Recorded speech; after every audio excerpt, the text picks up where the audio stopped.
Hello बच्चों, अस्सलाम वालेकुम। आज हम एक नया लेक्चर लेके आप लोगों के सामने हाजिर हुए हैं। जैसा कि हमारे लेक्चर चल रहे थे फोर्स एंड मोशन वाले चैप्टर से रिलेटेड, जिसमें आज हम बात करेंगे Newton first law of motion के ऊपर डिटेल में बात करेंगे विद सम न्यूमेरिकल्स, कुछ न्यूमेरिकल्स भी करेंगे। ठीक है, तो इसमें हमारा जो पहला सबसे पहले ये समझेंगे कि न्यूटन फर्स्ट लॉ समझेंगे, फिर इसके साथ साथ सेकंड और थर्ड लॉ के ऊपर भी हम बात करेंगे। लेकिन आज का लेक्चर सिर्फ हमारे फर्स्ट लॉ के ऊपर होने वाला है। शॉर्ट सा लेक्चर होगा इंशाल्लाह, इतना ज़्यादा टाइम का नहीं बनाएंगे ताकि आपको देखने में वो दुश्वारी हो सके। इसको डिटेल में बनाएंगे, हमारे 20-30 मिनट का लेक्चर होगा ताकि वीडियो ज़्यादा लेंथी ना हो। ठीक है, तो हम क्या कह सकते हैं, पहले स्टेटमेंट लिखेंगे इसकी। एवरी क्या कहता है, every body continuous,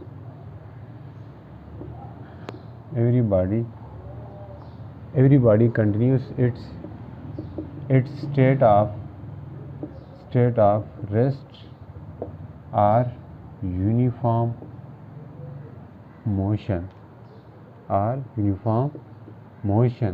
it's in a straight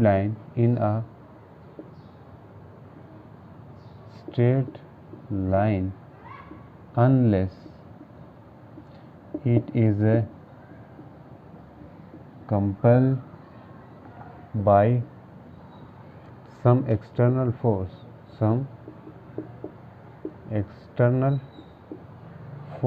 to change the state।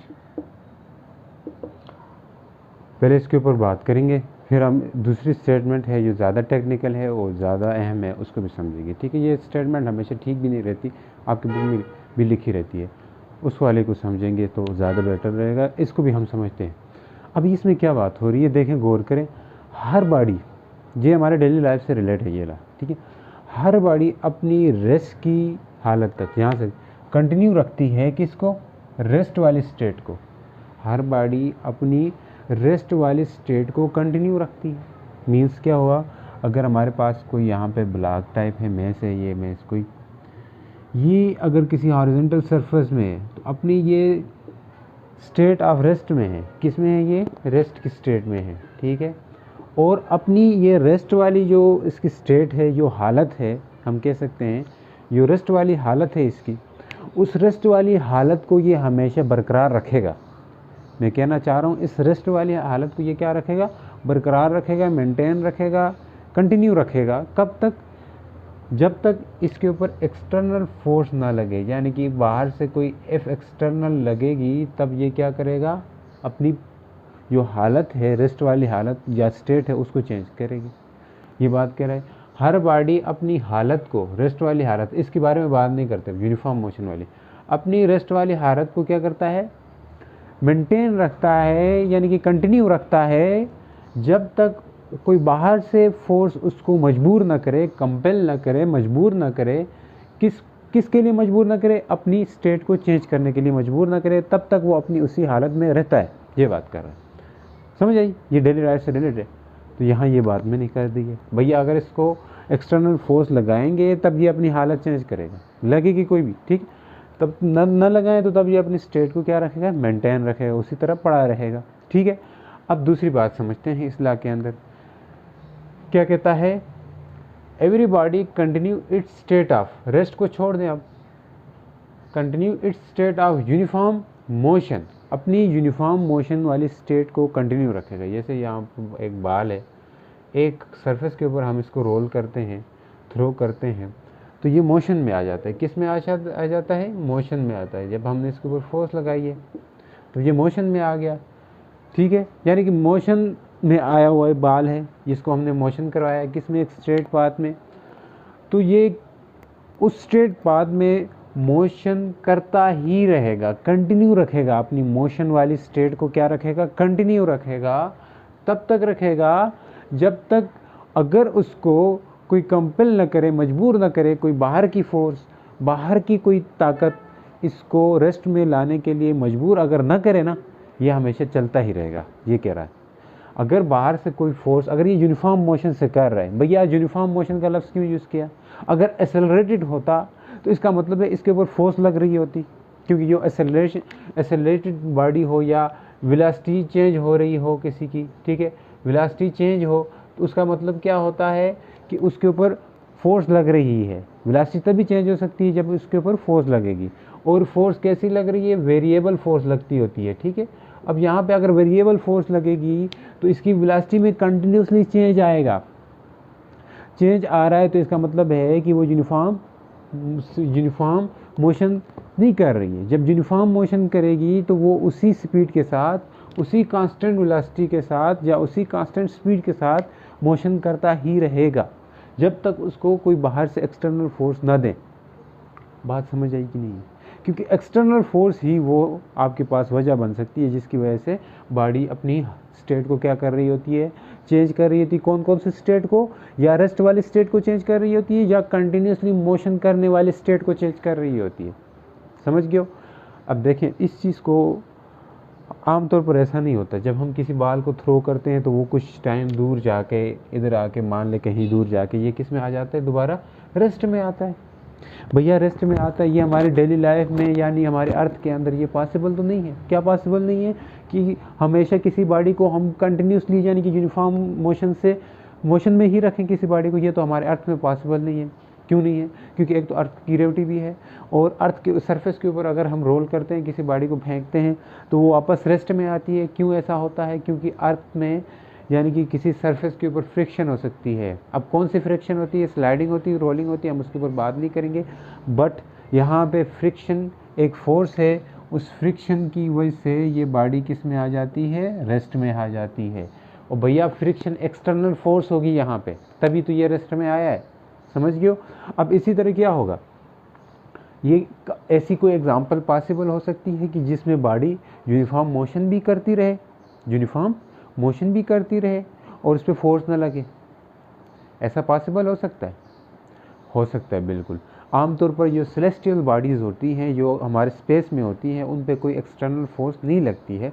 वहाँ पे जो बॉडी मोशन करे तो वो मोशन करती ही रहती है, वो यूनिफॉर्म स्पीड के साथ मोशन कर रही होती है। समझ गए हो? अब देखें, जैसे हमारा अर्थ है, सन के अबाउट क्या कर रहा होता है, रिवॉल्व कर रहा होता है। ये हमारा अर्थ है, मान ले, ज़रा बड़े से बनाओ, ये क्या है, अर्थ है, और यहाँ कहीं सन है, ठीक है, सन है, ये अर्थ है। तो अर्थ ऐसे रिवॉल्व करता ही रहता है, सन के अबाउट क्या कर रहा होता है, रिवॉल्व कर रहा होता है। तो अब ये सन जो सन के अबाउट रिवॉल्व कर रहा है, तो यहाँ पे इसकी एक स्पीड होती है, किसकी, अर्थ की, यानी कि इसकी एक टेंजेंशियल वेलोसिटी होगी। यानी कि टेंजेंशियल वेलोसिटी जो होगी, ये उसे कहेंगे कि जो आपके अर्थ का जो ऑर्बिट है उसके टेंजेंशियली आउटवर्ड हो, ये होती है ना वायर की तरफ वेलोसिटी, इसको वी कहेंगे, टेंजेंशियल वेलोसिटी है। और ये टेंजेंशियल वेलोसिटी हर जगह जाके कांस्टेंट रहती है, वैसे आमतौर पर नहीं रहती है, क्योंकि अर्थ का जो ऑर्बिट है वो का फिक्स सर्कुलर नहीं है। सर्कुलर अगर होता तो ये क्या होती, टेंजेंशियल वेलोसिटी फिक्स रहती है। अब यहाँ पे क्या हो रहा है, टेंजेंशियल वेलोसिटी बाहर की तरफ है, एक ही नहीं है। तो अब वेलोसिटी यानी कि इसकी डायरेक्शन बाहर की तरफ है, फिर भी ये अपनी मोशन को कंटिन्यू रखता है। यानी कि ऐसा नहीं होता कि अर्थ एक साल 2 साल चल के फिर रुक गया हो, ऐसा तो नहीं होता वापस आके, क्योंकि वहाँ पे भैया अर्थ आके एक फिक्स, अगर मज़े की बात बताऊँ ना, तो अर्थ के ऊपर जो है फोर्स लगती है, ग्रेविटी की फोर्स, ठीक है, वो जो लगती है वो टेंजेंशियल वेलोसिटी की डायरेक्शन में नहीं लगती है, ठीक है। अगर इस टेंजेंशियल वेलोसिटी की डायरेक्शन में लगेगी तो ये अर्थ हमारा रुकेगा, नहीं समझियो, टेंजेंशियल रुकेगा, या ये अपनी जो सर्कुलर ऑर्बिट है या सर्कुलर पाथ है इससे हट जाएगा। अगर इसके टेंजेंशियल वेलोसिटी में कोई डायरेक्शन, कोई फोर्स लगे, यहाँ से कोई फोर्स नहीं लगती है ना, यहाँ से कोई फोर्स नहीं लगती है। अगर यहाँ से कोई फोर्स लगती होती तो ये अर्थ बाहर चला जाता। अब ऐसा नहीं होता। जैसे यहाँ पे रेस्ट में आया क्यों था बाल, इस वजह से आया था क्योंकि मोशन के अपोजिट, यानी कि फ्रिक्शन जो पीछे की तरफ, ये मोशन आगे की तरफ कर रहा था, इसके अपोजिट में आके फ्रिक्शन की फोर्स लगती है और ये इसको क्या करवाती है, रुकवा देती है। अब यहाँ पे ऐसा नहीं होता, या इधर से आके कोई पीछे की तरफ फोर्स नहीं लगती है। अगर लगती होती तो ये अपने रास्ते से हट जाता, ठीक है, या आमतौर पर हट जाता है ना, यहाँ पे रुकने वाली चांस नहीं, ठीक है। अब उधर जाएगा स्पेस में तो फिर रेजिस्टेंस नहीं है, कोई नहीं है, तो फिर वो मूव ही करता रहता, पर सन के अबाउट नहीं करता यार। बात मानते हो कि नहीं मानते हो? लेकिन यहाँ पे मज़े की बात बताऊँ, अब ये फोर्स लगती है ग्रेविटी की फोर्स, ये इसकी डायरेक्शन में नहीं लगती है, इसकी डायरेक्शन में नहीं लगती बल्कि परपेंडिकुलर लग रही होती है। कैसे लग रही होती है? परपेंडिकुलरली लग रही होती है फोर्स ऑफ ग्रेविटी। किसके? इस टेंजेंशियल वेलोसिटी के। अब परपेंडिकुलर लग रही है तो हम अगर इस फोर्स को, ग्रेविटी वाली फोर्स को रिजॉल्व करें तो इसके डायरेक्शन में जो कंपोनेंट होगा, किसके डायरेक्शन में? टेंजेंशियल वेलोसिटी के डायरेक्शन में कंपोनेंट होगा, वो जीरो होता है। वो क्या होता है? जीरो। मतलब इस डायरेक्शन में कोई फोर्स, इसका कोई कंपोनेंट एक्ट नहीं कर रहा होता है। पूरा कंपोनेंट किस तरफ होता है? सन की डायरेक्शन में, यानी कि ये टुवर्ड्स द सन लगता है और इसी वजह से ये अर्थ जो है वो कंटिन्यूसली रिवॉल्व करता रहता है। किसके अबाउट? सन के अबाउट। और इसकी वेलोसिटी भी चेंज नहीं होती है, कंटिन्यूसली कर रहा है, क्योंकि इसके टेंजेंशियल वेलोसिटी के कंपोनेंट में टेंजेंशियल वेलोसिटी जो है इस डायरेक्शन में कोई फोर्स नहीं लग रही होती है, कोई फोर्स नहीं लग रही होती है। समझ आई कि नहीं है? तो इस वजह से ये अपने जो डायरेक्शन है, नेट कोई फोर्स नहीं लग रही, इस वजह से ये हमेशा अपनी कंटिन्यूसली यानी कि यूनिफॉर्म मोशन करता ही रहता है सन के अबाउट। इसी तरह और भी बॉडीज़ हैं, वो भी इसी तरह मोशन करते रहते हैं। तो ये ज़रा फील आ गया इसका। तो कब ऐसा पॉसिबल है? मैंने देखा ये तो पॉसिबल नहीं होता हमारा डेली लाइफ में कि कंटिन्यूसली कोई बॉडी मूव करते रही। तो मैंने ये भी आपको बता दिया कि भाई अगर ये सन है या कोई सेलेस्टियल बॉडी है, स्पेस में जो मोशन करती होती है, वहाँ पे जो आपको मोशन देखने को मिलता है, वहाँ पे बॉडीज़ कंटिन्यूसली साला साल आपके पास कोई भी बॉडी होती है वो किसी भी प्लेनेट, किसी भी स्टार के अबाउट क्या कर रही होती है? मूव करती रहती है। वो ऐसा क्या वजह हो सकती है वहाँ मूव करते रहने का? ये वजह हो सकती है क्योंकि उसकी टेंजेंशियल वेलोसिटी है, उसकी डायरेक्शन में कोई फोर्स नहीं लग रही होती है, उस वजह से आपके पास वो मोशन कंटिन्यूसली रहता है। जबकि ये परपेंडिकुलर डायरेक्शन में लगती है, वो जो परपेंडिकुलर डायरेक्शन में लगती है वही फोर्स उसको सेंट्रीपिटल फोर्स प्रोवाइड करता है और उस वजह से वो सर्कुलर या एलिप्टिकल ऑर्बिट में मूव करते रहते हैं। समझ आ गई इस लॉ की? अब हम ज़रा इसकी एक और स्टेटमेंट है उसको भी पढ़ते हैं, वो भी ज़बरदस्त है, वो टेक्निकल स्टेटमेंट है, उसके बारे में बात करते हैं ताकि आपको अच्छे से आइडिया क्लियर होगा। देखिए मैं इसको मिटा रहा हूँ। दूसरी क्या है? If vector sum of all forces acting on a body is zero, then and only then body या particle body remains unaccelerated। ये ज़्यादा टेक्निकल है, अच्छी भी है भैया। आप देखें, अगर वेक्टर सम होते हैं बॉडी के ऊपर, vector sum of all forces अगर ज़ीरो होती हैं तो आपके पास बॉडी जो है वो रेस्ट में रहती है।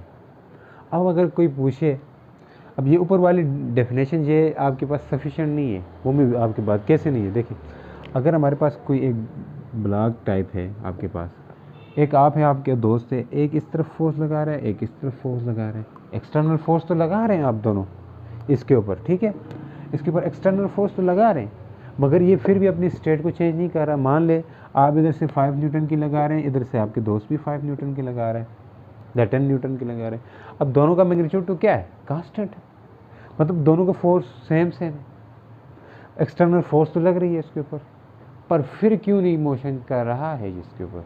तो तब उस कंडीशन के लिए ये वाली जो स्टेटमेंट है ये काफ़ी नहीं रहेगी, क्योंकि इस स्टेटमेंट में ये कहा गया कि एक्सटर्नल फोर्स लगेगी तो चेंज आएगी, एक्सटर्नल फोर्स लगेगी तो चेंज होगा स्टेट में, पर यहाँ चेंज नहीं हो रहा, एक्सटर्नल फोर्स लग भी रही है और चेंज भी नहीं हो रही। क्या वजह हो सकती है?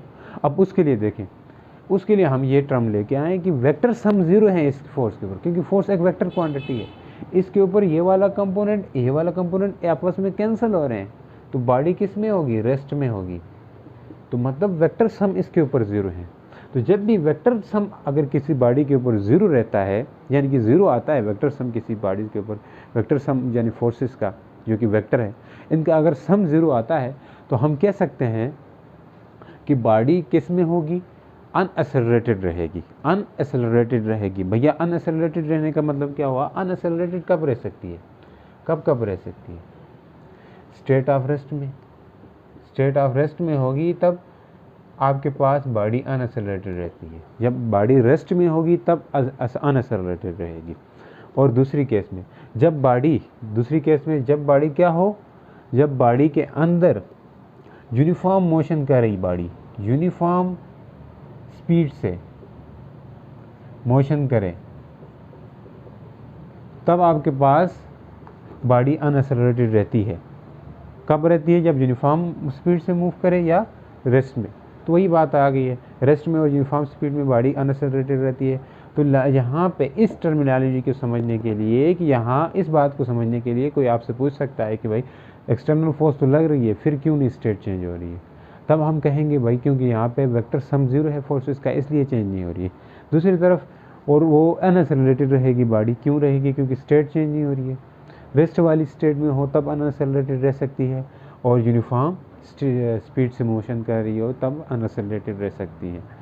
अब देखें बॉडी का net force, sum of all forces का मतलब है कि नेट फोर्स ज़ीरो होती है। क्या ज़ीरो होती है, एफ नेट ज़ीरो होता है, नेट फोर्स हम उसको कह सकते हैं, नेट फोर्स ज़ीरो होती है। जब नेट फोर्स ज़ीरो होगी तो बॉडी रेस्ट में होती है। बॉडी किस में होती है, नेट फोर्स ज़ीरो तो बॉडी रेस्ट में होती है। और रेस्ट वाली स्टेट हो, फोर्सेस का वेक्टर सम ज़ीरो हो, तो हम उसको क्या कह सकते हैं, बॉडी को इक्विलिब्रियम भी कह सकते हैं। क्या कह सकते हैं, बॉडी इक्विलिब्रियम में है, रेस्ट में है मतलब इक्विलिब्रियम में है। नेट फोर्सेस ज़ीरो है, फोर्सेस लग रही हैं फिर भी ज़ीरो में है, तब इक्विलिब्रियम में है। अब इक्विलिब्रियम में जब बॉडी होगी तो उसके ऊपर कब हो सकती है, रेस्ट में हो तब हो सकती है, मगर उसके ऊपर नेट फोर्स लगने के बावजूद भी बॉडी इक्विलिब्रियम में हो सकती है। यहाँ पे नेट फोर्सेस लग रही है फिर भी बॉडी ज़ीरो में, मतलब कि बॉडी रेस्ट में है। क्यों रेस्ट में है, क्योंकि नेट फोर्स ज़ीरो है इसके ऊपर।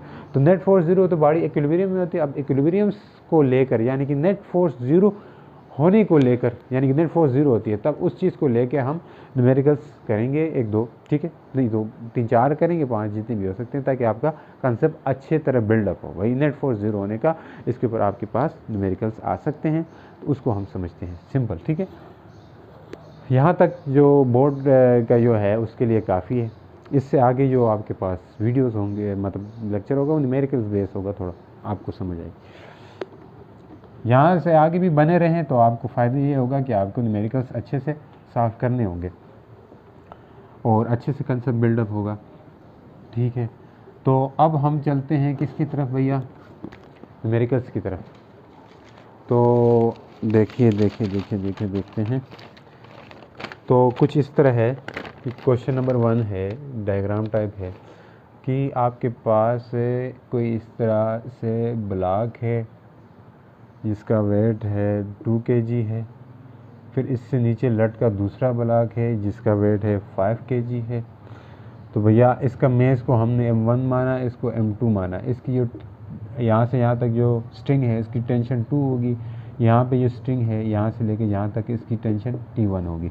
तो फाइंड, क्या कह रहा है, find T1 and T2, find करो T1 and T2 if the system is T1 and T2 in both string if the system is in equilibrium, when करो यार, if करो तो कुछ भी नहीं है, when the system is in equilibrium, जब सिस्टम आपके पास किस में हो, इक्विलिब्रियम में हो। वेरी सिंपल है। पहले हम इसका निकालेंगे, नीचे वाले का जो वेट है ये W1 होगा, जो कि नीचे की तरफ mg होगा, m1g होगा। तो इसमें जो T1 टेंशन होगी वो बराबर होगी, क्योंकि इक्विलिब्रियम में है तो हम बराबर ले सकते हैं। T1 टेंशन बराबर होगी वेट के। तो T1 निकालने के लिए हमें m1g करना होगा। तो m1 तो हमें पता है 5 है, g हमें 10 लेते हैं, कैलकुलेशन के लिए आसान रहेगा। तो T1 इक्वल टू 50 न्यूटन। ये आपके पास क्या आ गया, 50 न्यूटन। ये मीन्स आपके पास टेंशन आ गई है T1, सही है, टेंशन T1 आ गई। अब हम निकाल सकते हैं T2। भैया T2 किसकी इक्वल होगा, T2 जो होगी, T2 टेंशन, इधर जो टेंशन होगा इन दोनों के वेट की वजह से होगा।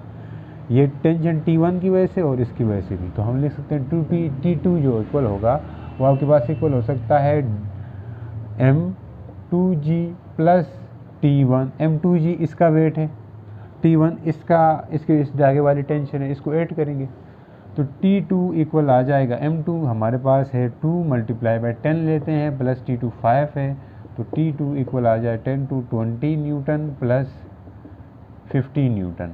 तो मीन्स ओवरऑल हो जाएगी टेंशन 2 70 न्यूटन। ठीक हो गया। ये न्यूमेरिकल था T1 T2 निकालने का, बहुत सिंपल था, इसके ऊपर बेस आ सकता है, आप इसको कर लीजिए। क्वेश्चन नंबर 2 आपको करवाते हैं, कुछ इसी तरह ही है। इसी तरह क्या है कि कोई इस तरह है, कोई आपके पास ब्लॉक टाइप है जो कि इस तरह फिर इधर से इधर लटका हुआ है। ठीक है, इसका मेस जो है आपके पास 5 kg है, इधर टेंशन वो T1 है, इधर टेंशन क्या है T2 है, और यहाँ से जो एंगल बन रहा है वो 30 का बन रहा है। ठीक है, 30 डिग्री का। आपसे पूछ रहा है कि भाई find tension T1, find T1 and T2 when system is in equilibrium.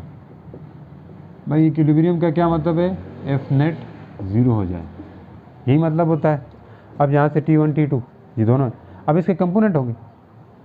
भाई अगर देखें तो T1 किसके बराबर होगा हमें नहीं पता, अब इसका वेट तो नीचे की तरफ है, T1 ऐसे लग रहा है, नहीं बता सकते।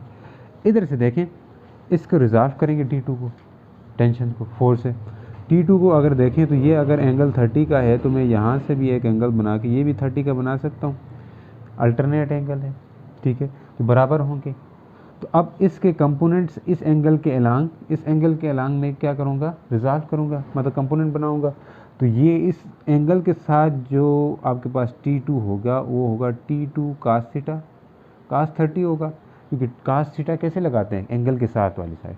फिर ऐसे होता है परपेंडिकुलर, तो परपेंडिकुलर को हम ऐसे लगाएंगे, पर पैरेलल शिफ्टिंग करके यहाँ लाएंगे, तो ये होगा T2 sin 30 डिग्री, और ये होगा परपेंडिकुलर कंपोनेंट, यानी कि परपेंडिकुलर कंपोनेंट ये आता है हॉरिजॉन्टल कंपोनेंट, एंगल के साथ होगा ना। ये कौन सा होगा, ये T2 cos 30 होगा, ये T2 sin 30। ये वाला कंपोनेंट जो है इस T1 को बैलेंस कर रहा होगा, यानी कि कैसे बैलेंस, T1 इक्वल होगा T2 sin 30 के। यार इक्वल नहीं ले सकते हम, क्या यहाँ क्यों ले रहे हैं इक्वल, क्योंकि इक्विलिब्रियम में, इसलिए नेट फोर्स 0 है इसलिए। तो अब T1 किसके इक्वल होगा ज़रा देखें, T1 इक्वल होगा T2 नहीं पता, sin 30 इक्वल होता है 1/2 के। लिख सकते हैं, क्यों नहीं लिख सकते हैं, बिल्कुल लिख सकते हैं। अब T2 cos थीटा है वो किसके बराबर होगा, T2 cos थीटा इक्वल होगा इसके वेट के बराबर जो कि mg है। तो हम लिख सकते हैं T2 cos 30 डिग्री इक्वल होगा किसके, mg के। T2 cos 30 की वैल्यू √3/2 इक्वल टू m कितना है 5, g कितना है 10 लेते हैं, ऐसा आसान रहेगी कैलकुलेशन। T2 इक्वल होगा, ये हो जाएगा आपके पास 50 आएगा ये, तो 50 मल्टीप्लाई बाई 2 डिवाइड बाई √3 होगा, ये √3 आएगा, इधर नीचे आएगा। तो T2 हमारे पास आएगा 100 डिवाइड बाई √3, ये T2 आया। अब T1 निकाल सकते हैं, बिल्कुल।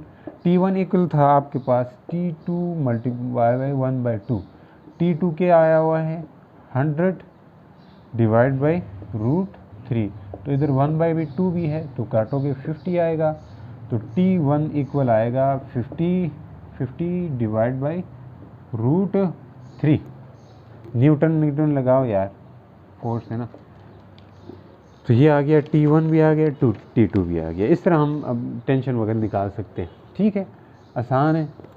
तो इसको मिटाता हूँ, अभी तक हमारे 2 हुए हैं, आगे भी करेंगे, कोई टेंशन नहीं है।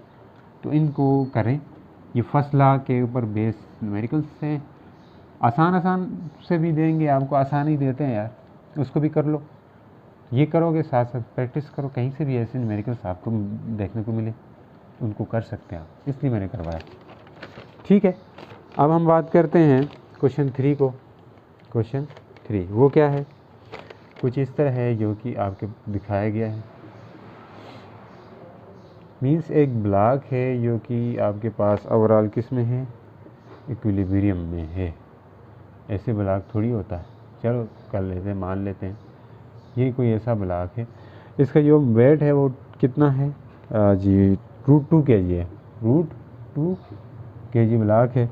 इसके साथ इसके जो कंपोनेंट है एंगल वो ऐसे होंगे, एक ये 60 डिग्री का है और ये भी 60 डिग्री का है।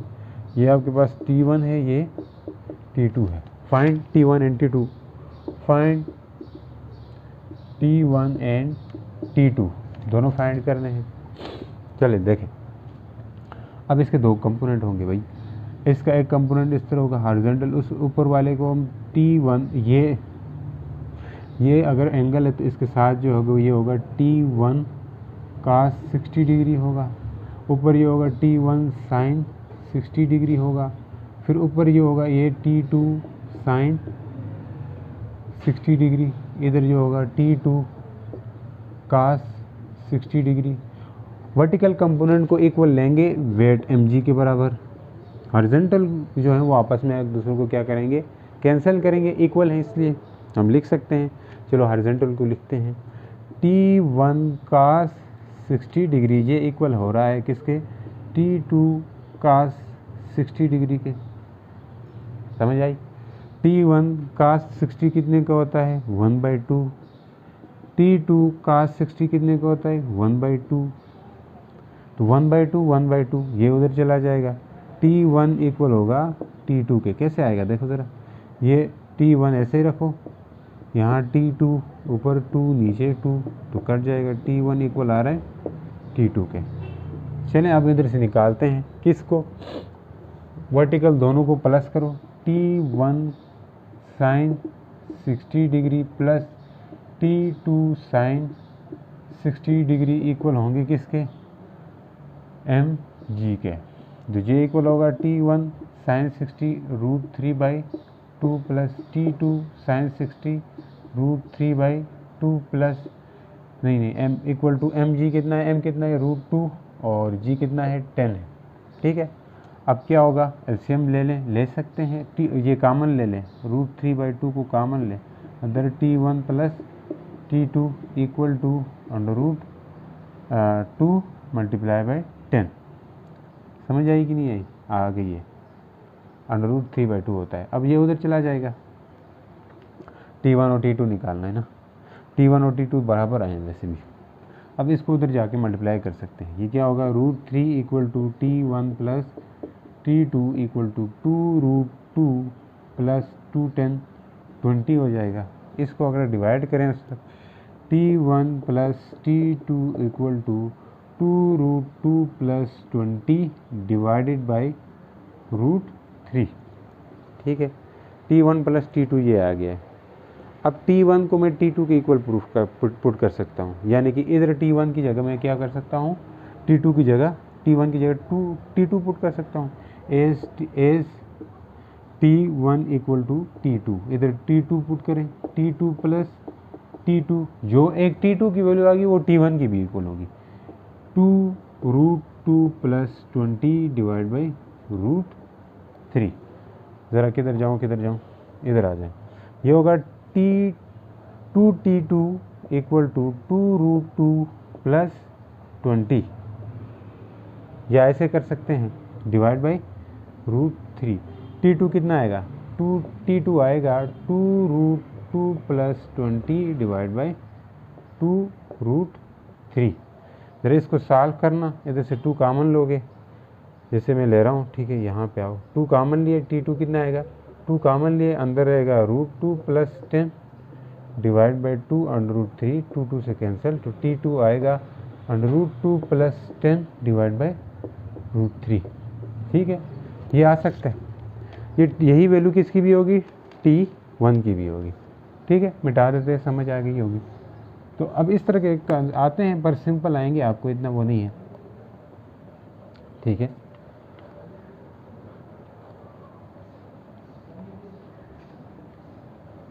चलो जी, नेक्स्ट क्वेश्चन है, काफ़ी लेंथी वीडियो बन रही होगी ना, इसलिए मैं जल्दी से ख़त्म करता हूँ। ये इम्पोर्टेंट एक है, वो उसको करा रहा हूँ, क्वेश्चन नंबर 4। चले ठहरे मैं वीडियो चेक करता हूँ कितने की बनी है, फिर मैं आके वो करूँगा। 30 मिनट की बन गई है, 30 मिनट की बन गई है ना। ज़्यादा लेंथी हो तो फिर देखना छोड़ देते हैं। चलो मैं लेंथी बना देता हूँ यार, जो पढ़ने वाले हैं वो पढ़ लें, ठीक है। तो क्वेश्चन नंबर 4 हो गया। 4 में क्या है कि आपके पास कुछ इस तरह है, ये इम्पॉर्टेंट चीज़ है जो मैं करवाने जा रहा हूँ।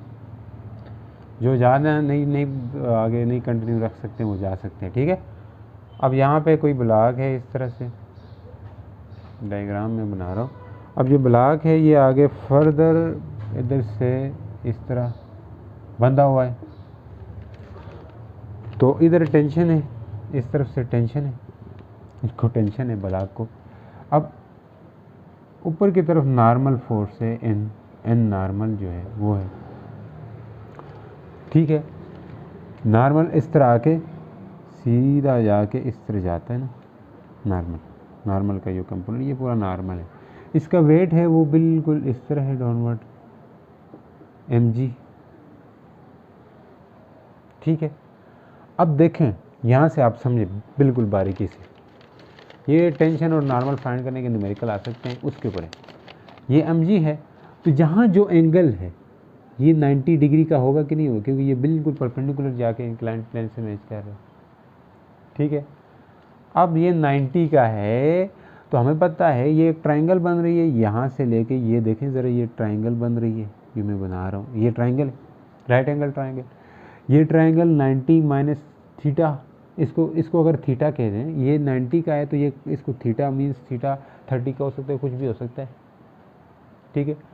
अब ये 90 का ये थीटा एंगल है, तो आपके पास ये कितना होगा, 90 माइनस थीटा होगा, 90 माइनस थीटा होगा। हाय हाय, कैसे होगा, समझ नहीं आई ना।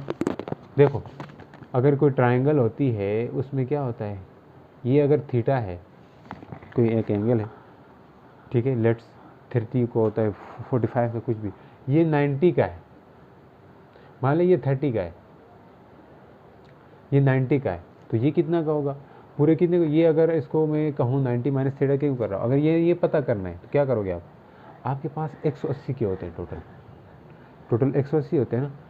अब इसमें से 90 ये है, ये कितना है, ये 30 का है, तो 90 और होना चाहिए, 90 और होना चाहिए, 90 और होना चाहिए, तो ये 90 है, ये 30 है, तो ये कितने का होगा, इसको 90 से ये और ये मिलके 90 बनाना चाहिए, ये तो 90 हो गया, चलो ओके है, ओके। ये और ये मिलके भी कितना बनाना चाहिए, 90 बनाना चाहिए, 90 बनाना चाहिए। उस 90 में से 30 एंगल इसमें गया, 30 का एंगल ये गया, तो बाकी पिछला ये दोनों कितने के बनाना चाहिए, 90 का, ये 90 का बन गया, ये दोनों भी 90 के होने चाहिए। 90 में से 30 इधर गया, जो बचेगा वो इधर होगा। ये दोनों एंगल टोटल कितने के हैं, 90 के, टोटल कितने के, 90 के। तो अब ये जो है 30 का हो गया, तो आपको बाकी जो निकालने वाला ये वाला अगर पता करना है तो इस 30 को क्या करेंगे, माइनस करेंगे, तो ये कितना आएगा, 60 का आएगा ना।